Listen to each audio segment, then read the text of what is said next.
Hey everyone, welcome to this session for the summit with my friend Jeff Greenwald. It's so good to see Jeff again. We were actually in Tampa together a couple of weeks ago at Innisbrook, where Jeff was educating everybody on the amazing principles. It's so transformative and it's really helpful for everybody at the camp.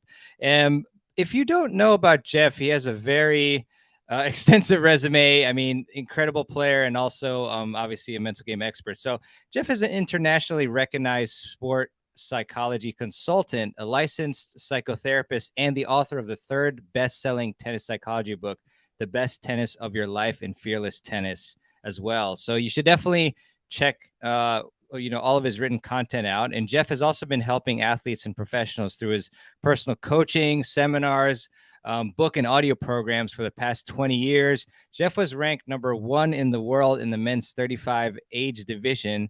He's a two-time ITF world champion and former ATP Tour player, and he was inducted into the Northern California Hall of Fame. So we have a Hall of Famer with us today, which is awesome.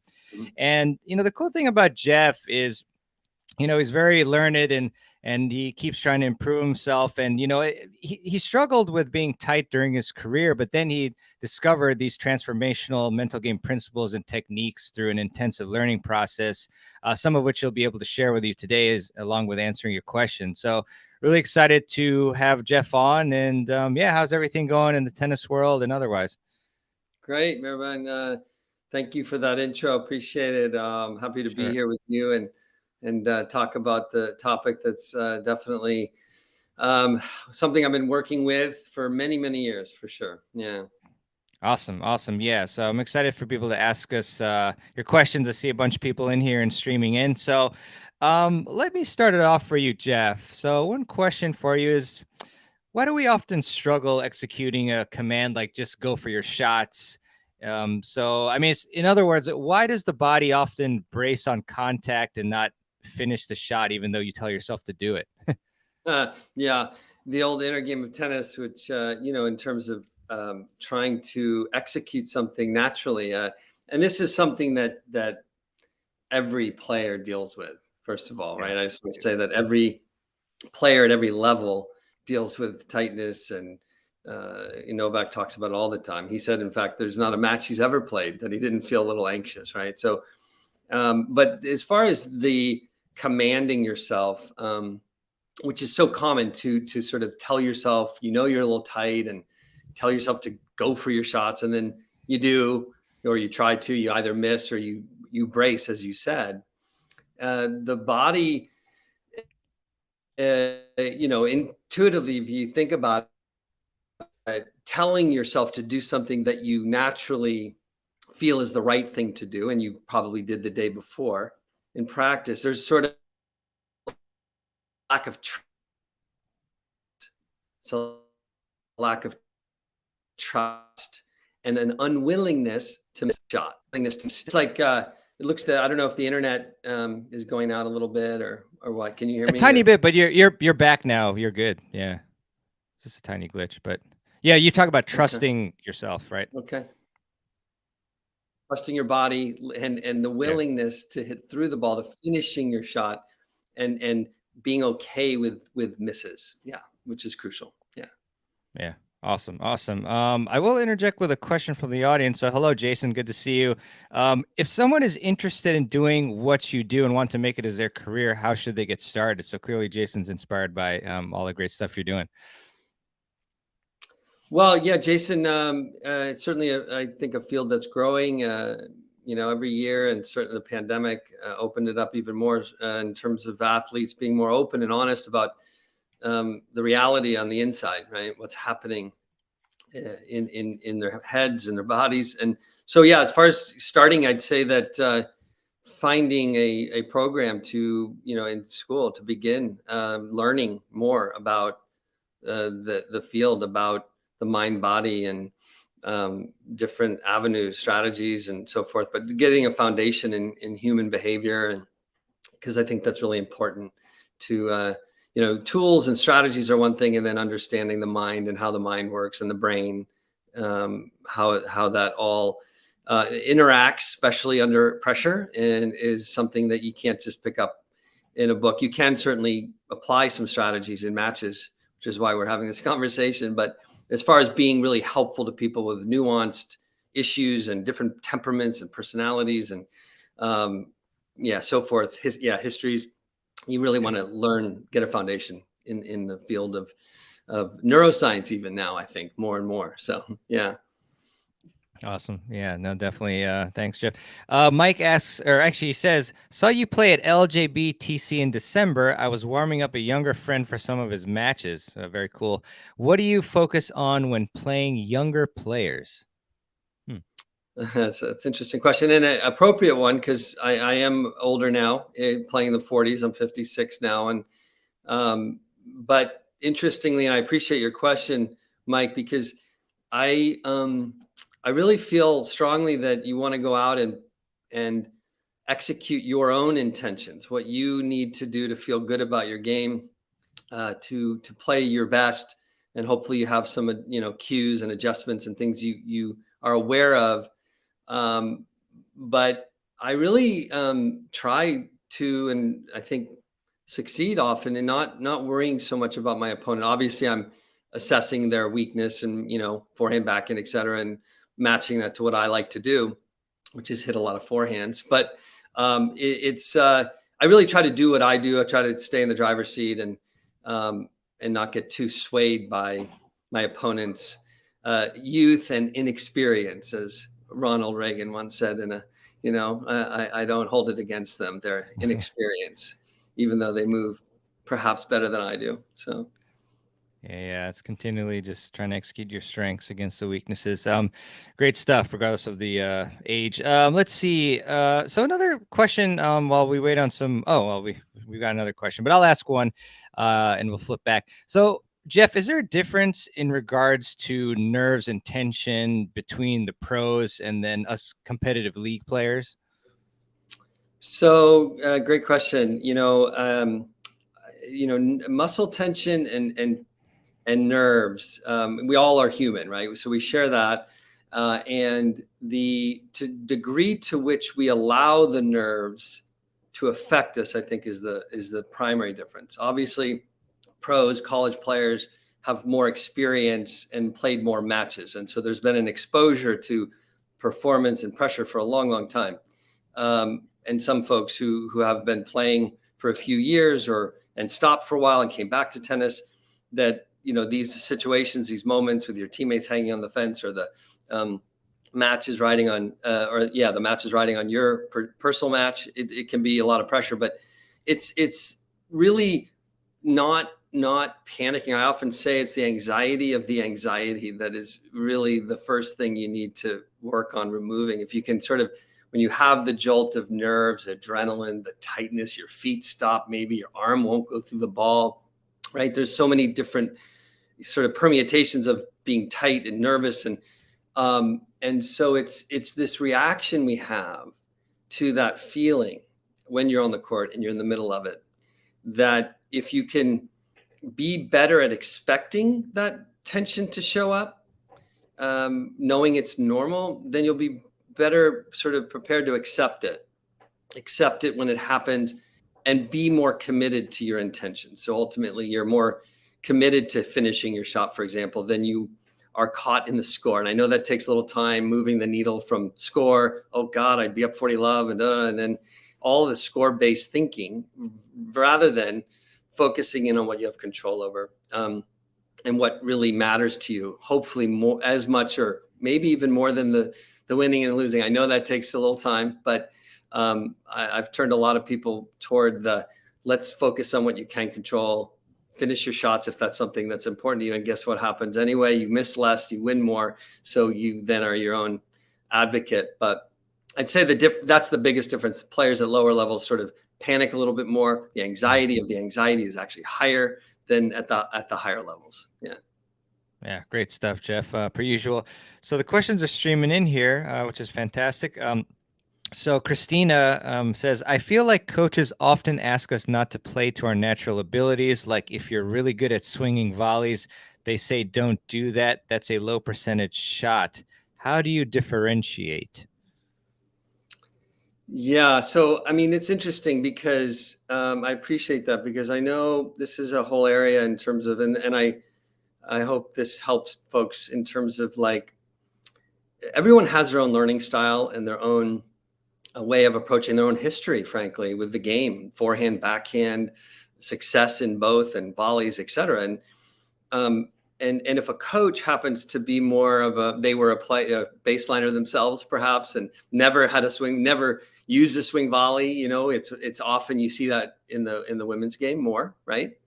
But I think that it's really important to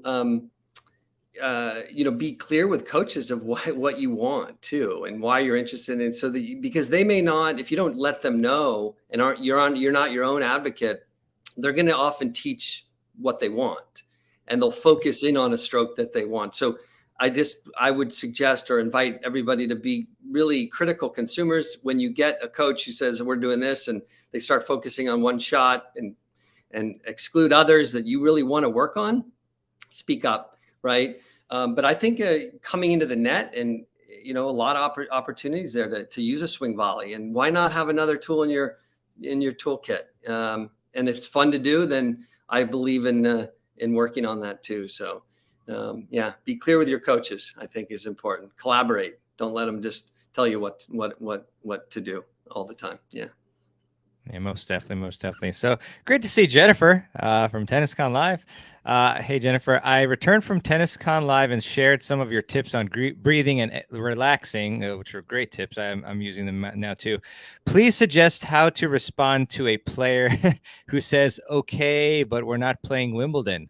I love that. Well, I wonder, Jennifer, if that is, and by the way, I'm really happy that the breathing and so forth is helping for you, and breathing is such a great tool. As far as I'm curious if that's the partner saying that, or it's people trying to cross the court. A lot of times, people get irritated, and or they're crossing the court. It's not Wimbledon here, So, but I don't know if that's a partner, but I don't know if that is a partner. Then there certainly needs to be a conversation after the match, and about intentions and what your objectives are, and whether you want to play with that person anymore. But because you can be in, look, at every level, I don't care what level, you guys listening to this, I'm quite sure, love the game and are very motivated and want to improve. And some people don't, though. Some people want to just win, right? Let's be honest. Some people just want to win and get through it, and they're not insightful, or they're not really thinking about improvement. They're thinking about winning, right? So you're going to come up against this. In fact, I'll share this one anecdote really quickly from a client of mine this morning. He was super skeptical. He called me because he wants to play looser and freer and finish his shots and all that stuff. And he'd been reading my book, et cetera, and other things. And he said Jeff, you want people to give up winning and losing, and the desire for that? And like, really, we should just go have fun? And I said, no. You want to win. Of course you do. And it beats losing, of course. Although I'd say the pain in losing is worse than the joy in winning, maybe. But he was a little skeptical that he could do it, but he started to sort of move the needle on, I'm going to focus on what I have control. I'm going to focus on finishing my shots, period. That's what I'm going to really commit to. And to get data, to see if that worked, to see what would happen when he chose to finish shots before the match. He went out and played, he said, the best tennis of his life. He's a 3-5. He was neck and neck in tiebreaker, lost in tiebreaker to a 4-0 player, right? Pretty good jump. He was all in. He was being a little more curious when he missed instead of holding back when he missed. And it went beautifully. And then just yesterday, he was in the locker room and a guy said, "Hey, go get him. I think you can win this." And he said, "Well, I'm just actually more concerned how I hit the ball. I'm really looking forward to being loose and just focusing on that, And the guy, "Oh, yeah." The guy said, yeah, totally. That's how I feel." And so we often get people who are caught in the, I need to win. and what do you think of me, and where am I going to stand, and the status, and all the things that happen, right, can happen in the brain. And you can start to shift that in your own mind. And then so whatever a partner is doing or saying, or other people, know that they may very well be simply caught in, there's nothing more important than just winning this thing. I would say focus on the things you can control, that you've practiced and that means something to you. Hitting through the ball, going to the net, hitting a swing volley. You can just laugh off, your partner. You don't need to take that. You can just kind of, okay, talk to him later. So anyway, I just thought I'd share that anecdote because I think I'm really big on, many years ago, I did Fearless Tennis, 2002, the audio program. And I said, what's the first question we get after you play? What is it? Did you win? How'd you do? And everybody's, right. How'd you do? Did you win? Did you win? It's like, well, what about how'd you play? How'd you play today? I played lose. When someone asks you, how'd you do? Did you win? Say, I played pretty well. I had fun. I do it all the time. I make people crazy. How'd that tournament go, Jeff? Like, great. I felt really good. It was fun. A lot of fun this year. Yeah. They're like, oh, great. I'm glad to hear it. Smart. I love that. Let's see here. Danita, how do you eliminate, reduce the tension, tightness, nausea, tightness again, etc., associated with match play? It's truly tough when it affects play in this situation versus casual play. All right, I'm gonna give you guys some nuggets here. Okay, so look, set the intention before you walk on the court. 1 or 2, no more. Okay. There, you want to breathe between points. You want to focus on one point at a time. You want to finish your shots. Pick 1 or 2 intentions, and really, really, prioritize those. Okay, so you have that context, that mindset. These are the things you're gonna work on in the match. Also, breathing is which you probably know and you may do, but it's important to do it correctly. That's in through your nose and out through your mouth. I like to practice a 4 seconds in, 1 second hold, 6 out. Feel free to do it with me if you guys want to. One time. 4 in, 1 hold, and 6 out. 2, 3, 4, 5, 6. Okay, so you are activating what's called the parasympathetic nervous system. This is the fire extinguisher on the fire. This is the brake on the car. This will relax you. You need to do it a lot. Do it off the court. Do it in the car here and there, through your day. Just one breath here, one breath 3 times a day you can do. But if the breath becomes more normal and you generalize it, when you do it in the match, it won't be like, oh my God, I'm going to use that breath thing because it's 4-all in the third and these opponents are nightmares. So I'm going to breathe now. Jeff said breathe. So, but if you don't practice it, it's going to be like associated with pressure. And it's just important to do it correctly. If you do it correctly, it will kick in this parasympathetic response and it truly works wonderfully. Now, if you're tight in the match, you're really feeling tight and panicky. It takes about 5 to 7 minutes of just continual breathing. Take you a couple games probably to get it down. It doesn't just go away, right? That's where the difference between the pros and you manage it. You manage attention. You allow yourself to hit through the ball a little bit more, moving the needle. You're working on with your cues and your things, but you don't get rid of it right away. The breath will not do that once you're already tight and in that state. It's more of a gradual relaxation. So, but the intentions, breathing, visualization can be good. See what you want to see. See yourself hitting a few shots, feeling good, being confident, sticking to those intentions. You can see that in your mind. Don't rush to the courts. Make sure you got time. Do a little bit of mental prep before the match, some breathing, visualization, get on a bike or get the blood going. But anyway, there's a lot you can do before you even step on the court. That's enjoyable as well, by the way. It's not like a chore, right? So enjoy all of it. Prep, before the match, enjoy the adrenaline a little bit. You'll calm down if you focus on the right things, I really love that breathing technique. I after I did it, I felt like some sensation in my head as well. It was very, very interesting. Yeah. So very cool. I bet you did that technique when I sent you the wrong link today. I did. I thought, well, this would have been a time where I could get tight and a little bit like, it's 12:02 and people will be Yeah. on already and I'm like Yeah. late. But you know That's what? my bad. You got perspective is important. Yeah. In under pressure, it is so easy to just go right to panic, right? Yeah. Whatever it is. I Yeah. find that often, just an aside, that those of you who've read my book or know my work, look out at a tree when you're playing a match too. Like get connected to nature a little bit. Like Yeah. we get so micro focused on the score and the future that it's like we've got to like do some things, smile, tree, look at the tree, and we're because you're really trying to regulate yourself. If you feel good or better, looser, perspective, you're high-fiving your partner and kind of connecting a little bit, you're gonna feel better, play better, and frankly, you'll win more anyway. Yeah. Yeah. 100%. Great stuff. Jeff, let's see.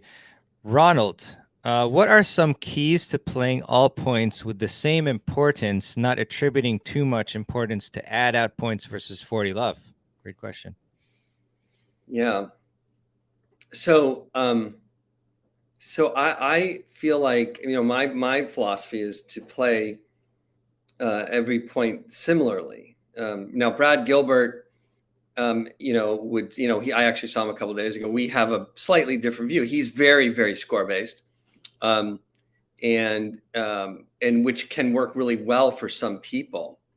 And I'm sort of more on the side of playing again the shots that the shots that you like to hit, doing what you do well. And of course, you're going to try to direct it to their weakness as best you can. But I just feel like the runway is longer, the future is brighter when you really commit to your intentions. And so I come back again to intentions and state, how you feel, and doing your routines, breathing, and so forth. And those will help you play points more consistently well, and not have that same fluctuation. And so, but to be fair, and we're human, and certainly if you're up 40 love, there is a moment, or add out, and you've been deuce add, that you're going to be affected by the score to some degree at certain times. I mean, that's a natural tendency, but I'm talking about sort of can we level the playing field a little bit?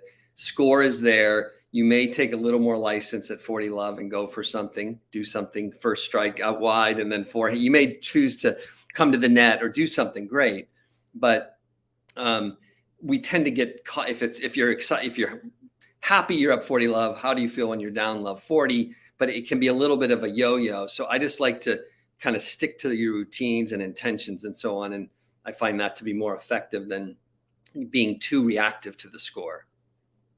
Yeah, most definitely, Jeff. Let's see, Faith. Hello, Faith. Hey, Jeff and Maribon. This is Faith from Mark Camp. Yeah, so great to see you. And I think she has a question as well a little bit later down, which I'll get to in a sec. Hey, Emma. So great to catch you guys live. Yes, looking forward to your session tomorrow. Let's see, and then Faith, Jennifer. Danita says, with all the tension, the fun of playing gets lost. It definitely is really stressful when you're when you have a lot of tension. Can you remember a match like that where you were just super tense? Oh man, it really does get lost, and it's like it's so funny. I was hitting with a guy the other day, and he's like, "Oh yeah, when I remember to focus on the ball, it goes so much better. This yellow ball, right?" And then when and the same kind of goes with remembering to enjoy your match and having fun, because it does. The tension and all the negative thoughts and being in the future or the past and not being present it's just it's stressful. And I typically, before a match, in fact many years now, before the first point, I'll turn to the back fence away from my opponent. I'll just smile and I'll say, "Have fun, Jeff, have fun." And I come back, just a reminder, because it's like, all the prep and this match means something, and it's like, and we're playing tennis. If your forehand, or if you lose or you miss some forehands, if that's the worst part of your day, honestly, I do believe it's a pretty damn good day and you got life by the tail. But if you find that you're too tight and you're just try to smile. I mean, everybody, you guys can do this with me if you want, but like just kind of go up like this and smile and say, I'm so sad right now. I'm so sad right now. So sad right now. Yeah. And then you go down and we go look down and we're bummed and we drop the shoulders a little bit. Do it with me. Come on, do it. Take a risk. Yeah. Nobody can see you anyway, right? But now, God, I'm so excited. I'm so pumped. So pumped right now. Like, so the body, you don't feel pumped when you're slumped, and you don't feel sad when you're up like this. So the body, how you carry yourself, and looking at a tree and breathing and smiling and all these things. I know it's like, what the hell? I got to do all this stuff. But, you've got these tools to use because this is the place you want to be managing this better, like an instrument. Think of your body as an instrument. You got to tune it. If it's not tuned, it's going to be a tough day, right? You got the score and wind and your partner who's eye rolling you and, whatever, like your opponents maybe make some bad line calls. If you don't have your oxygen mask on, it's going to be tough. So I came up with these 3 dials: loose, focus, and intensity. And you can get this. It's in my course, Fearless Tennis. It takes you through, how do you do this? How do you get looser in the upper body? How do you focus on the right things at the right time? And how do you have the right intensity in the feet too? So loose, focus, and intensity. If you can dial these qualities in, you're going to have a good day quite often. I promise you. Yeah, most definitely. Most definitely.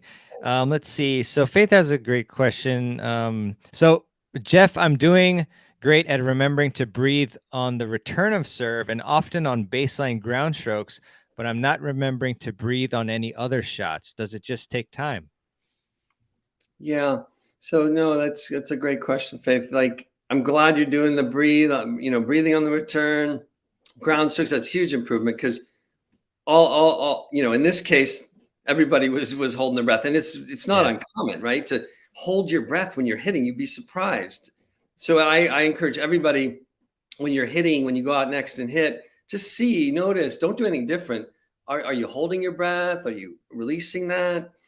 As far as all the others, the volleys, the serve, I think that, you can take practice and do it more with those shots, right? And as you become more aware of this, as the breath becomes a priority, or you feel like it is one of the more important aspects in a match, especially, you'll do it more.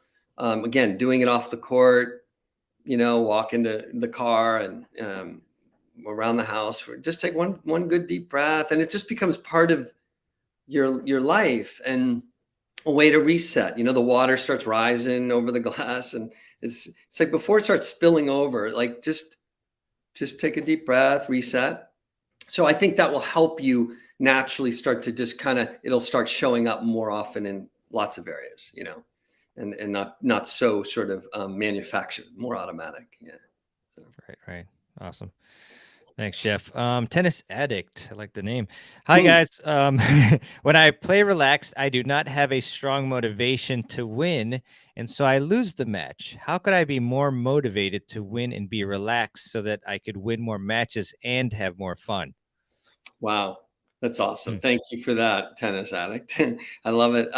So look, I named this dial loose many years ago for this reason, really, because relaxed isn't really, and I know that was in the title either way, like Mirabon, next time we'll get a little clear on Yeah. I mean, it's like, but that's how a lot of people think of it, right? But it's really not. The loose part is because you're feeling looser in your wrist and your shoulder, hitting through, finishing, right? It's got a looser quality to it. I'll talk about that in a minute. I'd like to, but it's not relaxed like that. That whole sort of gestalt or whatever of being relaxed, and when you're watching a show, a movie, and hanging out, that it's not that, right? This is a match you care about. You want to win. You'd like to. You want to execute, play well. Make good on the lessons you've been taking, etc. And you want to feel like you're doing what you believe you can do out there. And so it's really about being looser, committed to finishing your strokes one shot at a time, one point at a time, And the motivation is about mastery. It's about doing that. It's about executing the things you say are important. It's about, wanting to maybe win this match and seeing how you're doing under pressure. And so the motivation shouldn't go away. So if you're really kind of clear about looseness, which is a physical feeling more than it is like relaxed. So let's just be clear about the distinction between relaxed and loose, I think is important on that. Yeah. Thanks, Jeff. Let's see. Jay, look, what if you're too loose and not focused on winning? Like when you have no urgency to win the point and just end up hitting around and then lose the point by not taking advantage of weaknesses. Right. Okay. So I feel like, being focused on winning, we'd have to have a conversation about that, but that's always the context, right? There's always this tension between winning and losing. So every match you play, there's no tie. You're going to win or you're going to lose, which is cool if you see it that way. And so that's what's bringing you to the table. Like, there's a winner and you kind of want to see what today is going to bring, and you intend and believe you can win. Hopefully you believe you can win. You don't know if you will or not, right? Nobody does, not even Novak usually. But you believe you can, and you want to. You want to walk off and have that feeling, and and so you can be you can be loose because that's the feeling you've trained, you practiced it. You have the contrast between what tight feels like and what loose feels like, right? So I encourage you to do both. Purposely hit tight a little bit. I use a dial 1 to 10, and 6 and above gets kind of tight. 7 is getting very tight, and 3, 4, 5 range is looser, lower on this tension dial. Lower the number, the better. So if you kind of go do a 4 forehand, 4, what does that feel like? Releasing the ball. And what does a 7 feel like, right? And you have the contrast, which is important to know the difference, right? And top pros know the 0.5. Like I could tell you that was a 6.5 versus, you get to be tuned like that. But yeah, the winning is always there. You always want to win. If you saw me play, I'm fighting, running for every ball, spilling it out. I'm not, and I want to get every ball. I'd love to win every point. I know I'm not going to, but I want to be, how I hit the ball, how you hit the ball matters, right? So it's really a matter of do you want to be loose and move your feet and know what that feels like? And of course, all the while you're trying to get to the finish line, but you're doing it in a way that you feel good about. After it's over, you can feel good about how you did it. Gotcha. Thanks, Jeff. And I did change the title slightly, more fearless tennis now. Beautiful. Let's see here. Christina, if you play better coming from behind or as an underdog, how do you tap into that when you're the better player? How do you tap into when you're the better player?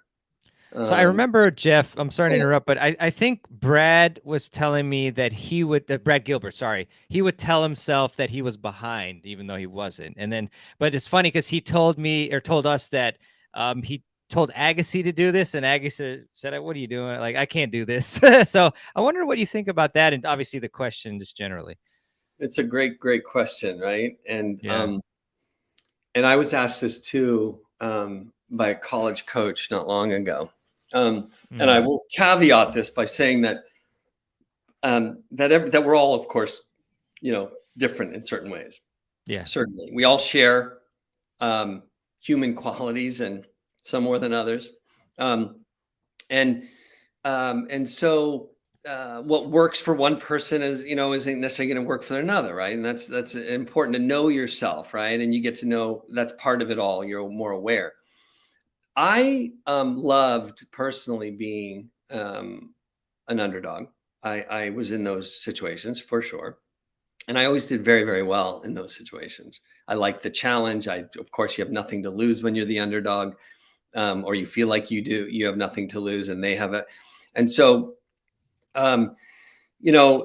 but then what, the question is, well, what if you're not the underdog, right? And can you trick your brain? So I do think that, as Brad was talking about, that if you have an imagination and you understand that you're not like tricking yourself as much as you are acting the way you want to feel. So let me go like, um, if you like actors and actresses, they have to drop into a state.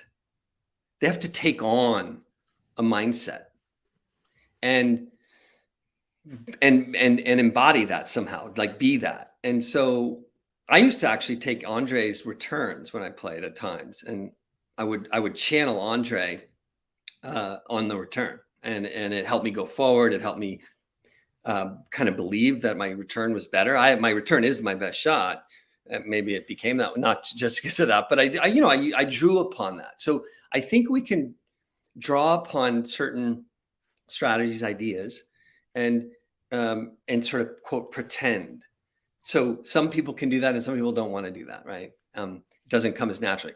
I think that you know when you are more focused on mastery, on executing what you want to execute, what you've been practicing, and you really genuinely care about the playing this way, loose, focused, you don't need to play these tricks as much, or you don't need to kind of act your way there as often, because you really are immersed and connected to what I'm suggesting, intentions and breathing, and hitting through to your target, finishing your shots. These are your things, and you take joy from those, and of course when you win.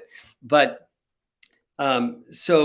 but you do have available to you this sort of acting your way there. I talk in my book, Behave Your Way into the Zone, chapter 3. I don't know. I think, but behave your way. You see Sharapova used to pump her fist, and Osaka too, like before returning, she'd squeeze and release. Squeeze and release. This is part of knowing what tension is and getting better at letting go of tension. This comes from progressive muscle relaxation. Herbert Benson, who created this really, really effective technique to release tension. And so you can do that. I have an audio on my website, I believe. By the way, under resources, you can just go and download that for free. And so, but this teaches your nervous system how to actually let go of tension. And so I'm kind of going on a few tangents here, but I just want to say that, use what you can, act your way there if you need to at times, turn the score around every now and then if that's something I have done that a few times, in really tough situations. But I prefer generally to execute on intentions and focus on mastery, and I have found that to help me win more anyway. So it kind of worked. Yeah, it certainly did. Awesome. Let's see. So quick one. Okay, so Gabriella has some tennis elbow shoulder discomfort. So what tips do you use mentally to focus and forgive yourself? Hmm. That's So I an guess, interesting question. yeah, if you've played with I'm sure you've probably played with a injury or a niggle or something like that. Maybe like any mental techniques you've used. Well, I have a golfer elbow now. I'm getting close to, and then I had tennis elbow. This year's been right elbow Dang. stuff. But by the way, shockwave therapy. Just anybody who, hopefully you don't live in the area, because then it'll be harder to get an appointment. But shockwave therapy is unbelievable for tennis elbow, and unreal. Like 3 sessions gone. It's crazy. I've had tennis elbow 4 times, and I had a friend had golfer elbow on both arms, 4 sessions completely gone, and it was months of doing other stuff. Shockwave therapy. I just had to throw that out there because I'm a big believer of it. But as far as the discomfort, like, I mean, that's when you're, look, I'll just say this: when you're focused on the ball and what you're doing, and you accept the injury. I think a lot of times we don't accept it. So we're fighting with ourselves. We're fighting the fact that we have it. It's not going to go away. And we're beating ourselves up maybe. So I don't know. I think gratitude is also helpful, coming back to a place of, you may have tennis elbow, but how bad, I don't know how bad it is, but like, there's worse career-ending stuff that people will never get past. So, but do take care of that, and you can, whatever you can sort of take care of, whether that's rest and doing the right strengthening. Some players don't take enough time to heal and to do the exercises that will help them. So that's important too. And you probably forgive yourself less if you're doing the things that can help you repair it. But yeah, I hope that improves, Gabriella. And if you have shockwave therapy in your area, then give it a shot, and let me know how it goes too. Yeah. Cool. Very interesting. And yeah, just as an aside, tomorrow at I think noon Eastern time, we've got a tennis elbow session with Emma here. So Nice. that'll be really cool. And she says, hit her up if you have any questions. I would love to hear. Yeah. Yeah, it'll be great. So let's see. Excellent presentation. Learning a lot. Greatly appreciated. Awesome. Thanks, Artie. Heidi. Hi. How does one increase focus? Is that only from breathing? Yeah. So I love it. Thank you, Heidi. Paul. Yeah, Heidi. No, that's look, our focus now with technology is getting even more tricky, right? It's getting harder to sustain focus, I think. Not only on the court, off the court, right? Sustaining focus. I'll say this, couple things, because focus is really the doorway into your more consistent performances. Refocus may be more important even than focus, right? The ability to refocus your attention, because you're going to lose it. Everybody does, and to know that, right? To not be also kind of like the tension. Don't be alarmed when you're tight. Don't be alarmed when you lose your focus, right? So one quick anecdote, I was playing a guy, Francisco Clavet. I may have mentioned this last year, I don't know. And he was at 17 in the world. He beat Federer, beat Hewitt twice, Agassi, beat a lot of guys. I'm playing him on semifinals in the 40s there. And I was down 3-0 in the first set, playing on the front court. I'd won the world championships once there. And so I'm playing, there's a pretty good crowd, and I'm down 3-0. I don't think I'd won a point yet. And I was tight. And I actually, in my mind, saw a scoreboard of 6-0, that I was going to lose 6-0.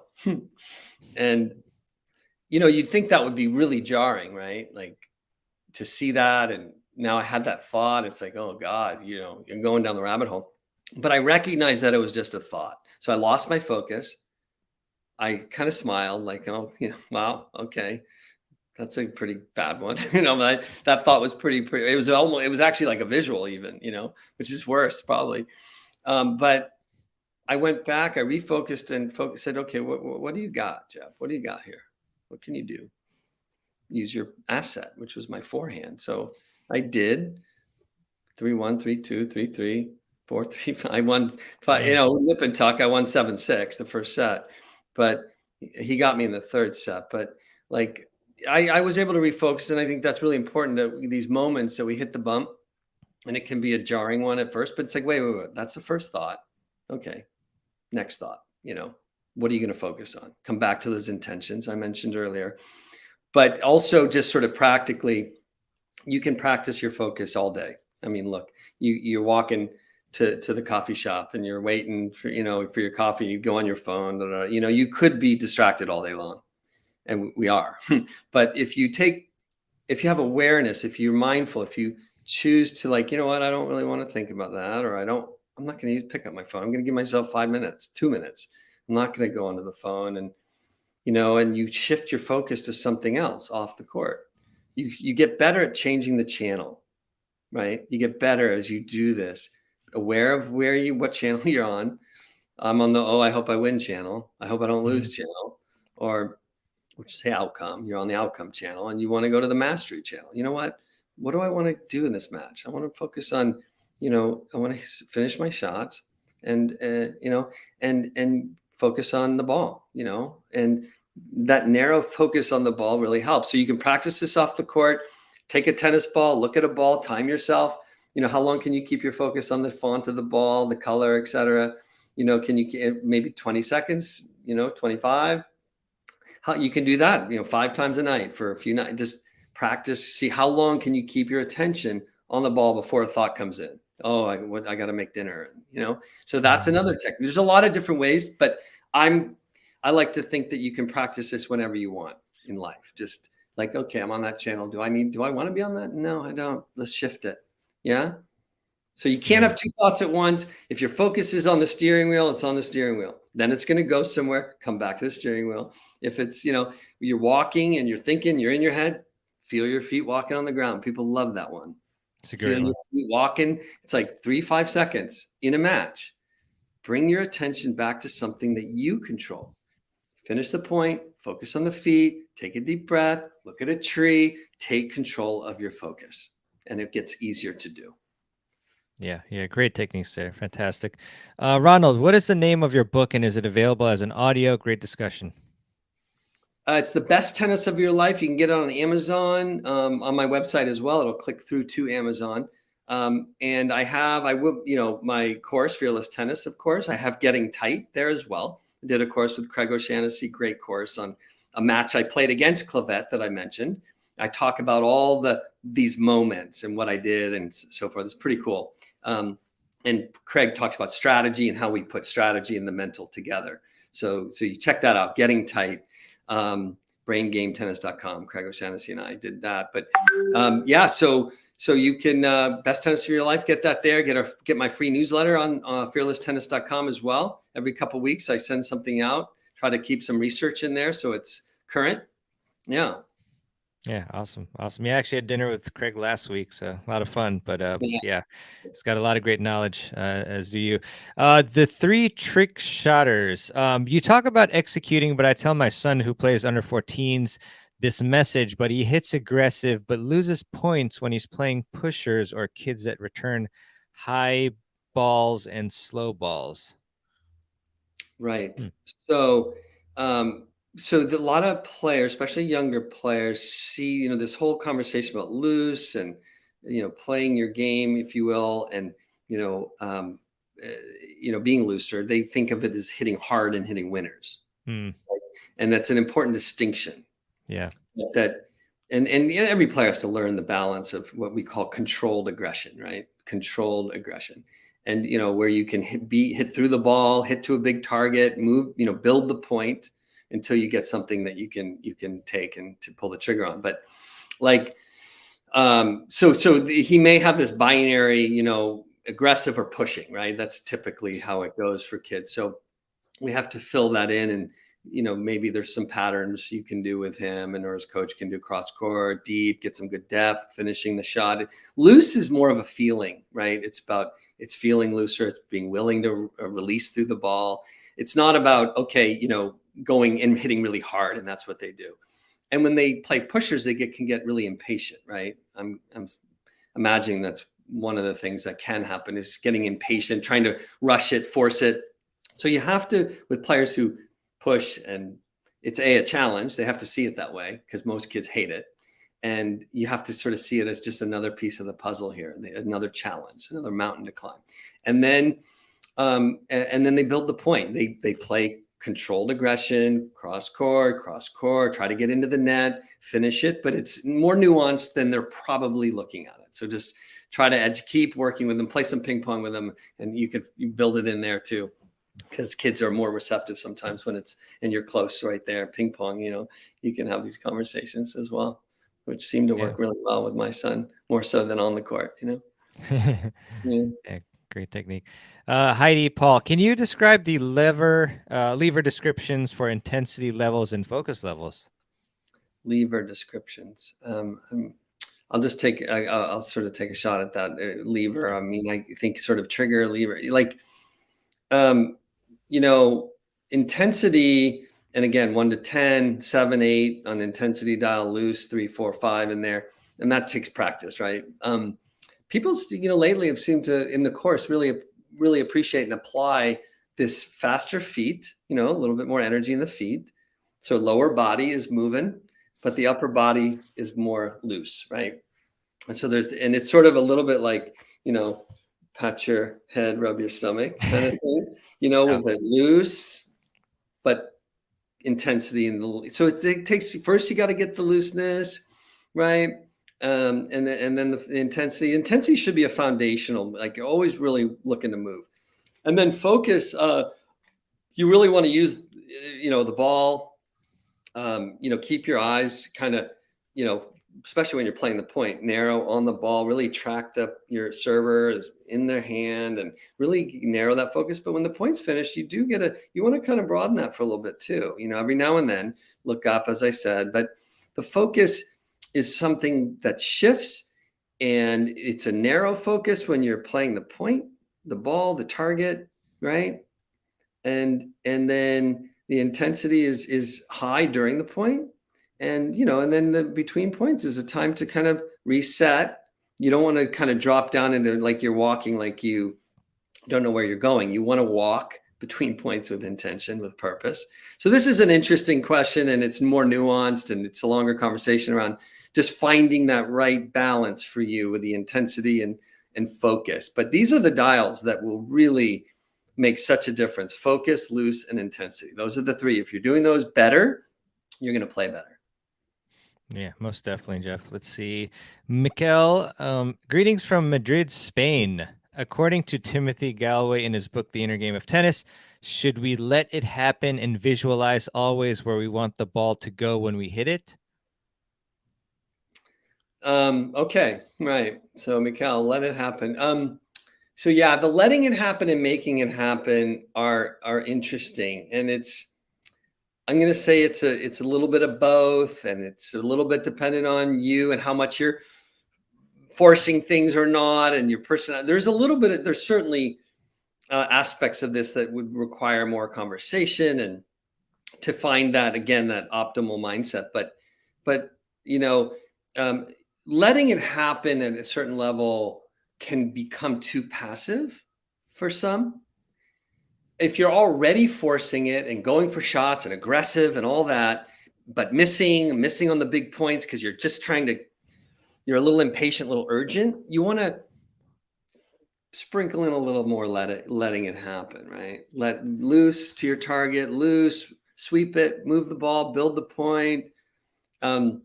Especially if they're not hurting you. If an opponent is not blowing you off the court with their forehand or their serve, and it's like you don't need to be urgent, right? That's more, you're generating that. So take it easy, let it happen a little bit, and then make it happen, right? Without forcing it. It's a balance. That's what makes this game so interesting. As far as visualizing is a great technique. Seeing where you're going to go on the serve, picturing the spot, really briefly in your mind. Staying out of the words. You don't want to be having too much conversation or cognitive thoughts in your mind. Visuals are way, way better, more effective. You're not really doing that every time you're naturally doing that. The more you play, I know, like if you hit the ball, Mikel, to me right now, I know when even maybe before you hit the ball, but certainly after you hit the ball immediately, I know where I'm going. And it's more of a picture in my mind. I know I'm going down the line. I'm going back cross court. It's intuitive. But on the serve, on the return, you absolutely can visualize quick. You're going to go down the line with the return, second serve return, or down the middle, or you're going to just throw up a lob. Whatever you're going to do, you can certainly picture it before it happens. Yeah. But with anything, you don't want to go overboard, especially right away. You want to kind of build these in slowly and into practice as well. Yeah, most definitely. When I interviewed James Blake a few years ago, he said that he would visualize a lot before the match, just how points would go for him, and that seemed to really work well for him. So, Sure. Yeah. So let's see, Artie. So Artie has, let's see, whenever I have a tournament the night before, I cannot sleep well, which I normally do. Would you suggest drinking like tea or warm milk or something like that? Like any any thoughts on not sleeping well because of nervousness and anxiety? Yeah, I know. I get that. I do hear that a lot too. Yeah. So a couple things. One, and I know we're getting close on time here, right, Mirvan? Yeah. So I would say first, make sure or continue to work on being aware of your thoughts, falling into the trap of outcome and future. What's fortune telling? What's going to happen? I hope this happens. What if this? What if that? All the what ifs. So you very well may be caught in that cycle, right? Again, I talk about this in my course, but just catching yourself falling into the should trap and the future fortune telling trap. And if you are, then we want to refocus, change the channel, get better at that, being present. Tell yourself, in fact, that you're going to, tomorrow, you're really excited to work on being a little looser. You're really excited to be a little bit more aggressive at net. You're going to take some chances and poach or whatever, like get excited, look forward to the things you have control over, right? And genuinely. Yeah. So that could help if you're caught in outcome. And then as far as if you're waking up and it's in your system, and, as Rafa says, he sleeps 4 hours before the finals, playing Federer, I remember, and, I think the more you can accept what is and don't fight it too much in this case. So you're sleeping, if you wake up and you're struggling to try to sleep, because tomorrow, if you don't sleep, you're going to be tired and you'll be horrible. Just be like, okay, well, at least I'm resting. I'm not sleeping. I'm not like having the deep slumber with the REM sleep, but you're safe. You have a roof over your head. You're resting. Resting's important. Your body's resting, and focus on your breath, and don't worry. Again, the anxiety of the anxiety, right? So just accept it, and rest. And I found, that you often fall asleep because you're not trying to sleep. So it can be really helpful. So I hope that's useful to you. Yeah, awesome. Thanks, Jeff. Jeff, I know you have stuff to do. We have a bunch of more questions, but we'll have to hold them off, I think. But I would say, Jorge Capistani will be with us at 8 p.m. So you can come back and you can try to address them. But obviously, highly encourage you to check out all of Jeff's content. I have the banner here that I made. Yeah, fearlesstennis.com. And Jeff, any other shout outs you want to mention in terms of how people should, check out what you're doing or get in touch with you and whatnot? I really just encourage you all to invite you to think about tennis from the standpoint of mastery, and really working with your focus and this looseness in matches and practice, and kind of get that contrast, that feeling, that difference. So it starts to become something you're actually aware of and a little more intentional with, and keep smiling out there. And, we're very lucky. Gratitude is really can be helpful in those tough moments. It's hard to be angry and frustrated when you're feeling grateful for the opportunity to be there. So just say that as a last comment, and please do come on over and get into my community and get the free newsletters. Give me your email so I have it, and hopefully I can send you some nuggets that will help you in your game on and off the court. Would be wonderful. So thanks for tuning in today. I appreciate it, you guys.